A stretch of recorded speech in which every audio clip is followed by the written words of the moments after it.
Hi everyone, welcome to my channel. If it's the first time you're watching, I'm reviewing every single movie that's ever been made and ever will be made, and I'm doing it in alphabetical order, going through this list that's on Wikipedia. It has 65,000 movies on it, and this is episode number 11. Today I'm reviewing 1%. Now, I don't talk about my personal taste very much on this show for some reason, but I am what you'd call a film bro. I do sort of fit that stereotype. If someone tries talking to me about superhero movies, I'll be like, no thanks. And also, I do have an account on letterboxd.com. So that's basically me. I like my movies. And so that's why I was excited to watch this movie, because it's our first film that was distributed by the company A24. If you don't know, A24 is a production and distribution company for movies and TV. And they have the reputation for being like, a bit subversive, a bit cool. Like, you're going to get an interesting or weird movie from these guys. And yeah, some of my favorite movies are A24, The Lighthouse, Uncut Gems, Killing of a Sacred Deer, classic films. But obviously, the distribution company has nothing to do with how good the actual movie is. So it doesn't really make sense to be an A24 film. I mean, an A24 fan, or like an A24 head, and that's never been more clear to me than after watching this film. I have no fucking idea why they chose to distribute this thing. It's not very good. So what actually is it? It's a movie about Australian biker gangs. Well, basically just the one gang, really. There isn't a lot of gang conflict. It's all just sort of like inside the gang. They're fighting amongst each other. This movie starts with the big boss of the gang getting out of prison. Our main character is the vice president of the gang. That's what he's called. And the president's getting out. And I was really confused because I thought they had prime ministers in Australia. Then I realized he's the president of the gang, not the country, which makes sense, I guess. So yeah, this vice president, Paddo. I thought they kept calling him Pedo, but no, it's just Paddo with an accent. His name is Paddo. And he has a mentally disabled brother who's also in the gang. And I was interested to see that because I thought there'd be, a bit of emotional vulnerability or a bit of complexity to our characters here because he has his brother to sort of look after. But there is not any depth to these characters. They're not very interesting. They're just sort of a bunch of big logheads who hang out in a club and punch each other in the head a lot. And so I was bored and disappointed while watching this.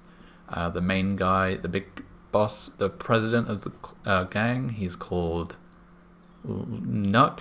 He's called Nuck, and he's fucking asshole, really. He's not a good character, he's just complete evil, really. So, when our main character, Paddo, sort of comes into conflict with him, it's not, ambiguous who's in the right here. It's just, that guy's like an evil, homophobic rapist.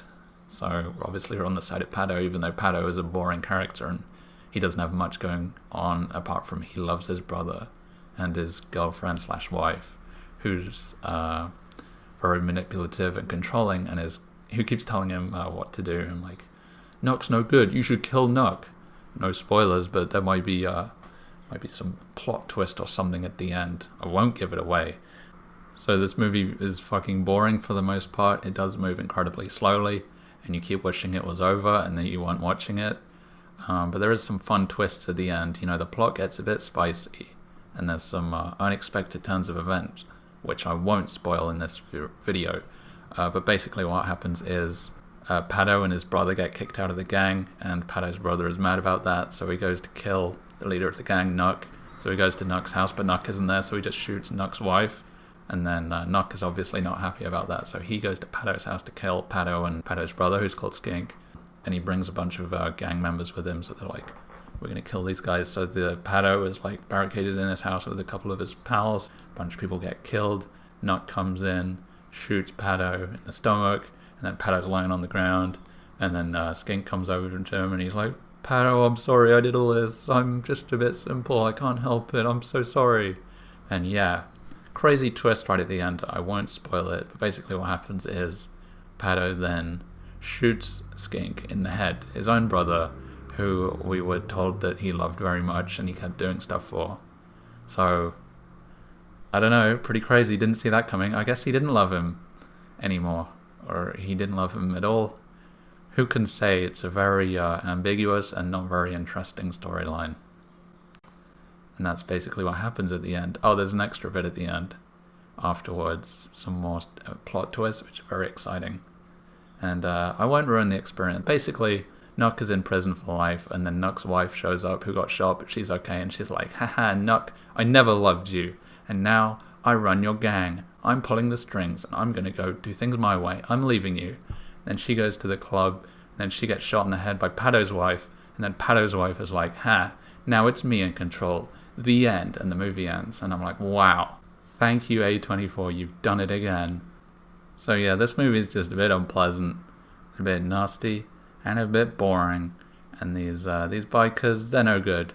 I'd say stay away from them because they're lame. Their stupid jackets are lame. They have their own names and ranks stitched into it. What the hell is that? And this movie, I'm going to forget all about it next week, and I can't wait for that to happen. Not very good, but I definitely prefer this to like the romance movies and the terrible comedy movies I've been watching recently. So I'm going to give it 2 out of 4 stars, I guess. Like, it's fine. I didn't completely hate it because there's action. You know, they like shoot each other and stuff. And yeah, only 1 hour and 30 minutes long. Can't complain. Okay, so that's that review wrapped up. So at the end of the last episode, I said that I was going to be reviewing the films, the 1 second film, 123 Go, and 14208. And I was wrong because I forgot this movie existed. I think lots of people have. But now I reviewed this movie, so now I'm going to go back and do those 3 next week. It's 3 short films, and I get to get them out of the way in a row. And it's going to be a very stupid episode because none of those are real films. Not even close. They're not even short films. So it's going to be a disaster, even more than usual. So please stick around. Subscribe if you haven't. And watch my fucking videos. Okay. Goodbye.